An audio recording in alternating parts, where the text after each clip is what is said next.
Minu jaoks on see väga-väga kaunis teos, väga sügav teos, milles ei ole ainult kaunist muusikat väga palju, vaid ka need tekstid ja see mõte on väga hingepuudutav. Ja selle tõttu on vaja töötada mitte ainult muusikalise, vokaalse esituse kallal, vaid ka selle kallal, et see mõte läheks publikusse edasi. Muidu ühte teost on väga keeruline välja valida, aga hetkel ma pean ütlema, et mul on väga suur armastus Johannese passiooni vastu. Minu isiklik suhtumine usku on see, et see on väga tähtis.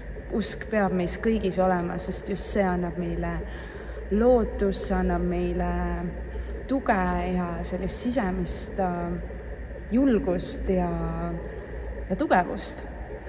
Ja ma arvan, et tõesti on olemas üks suur looja, kellesse me kõik usume, aga samas ma usun, et meis kõigis on see looja ka sees olemas. Kuna me ise oleme enda reaalsuse ja oma elu loojad, siis meile on antud kuskilt ülevalt ka see võimalus olla selle maailma loojad.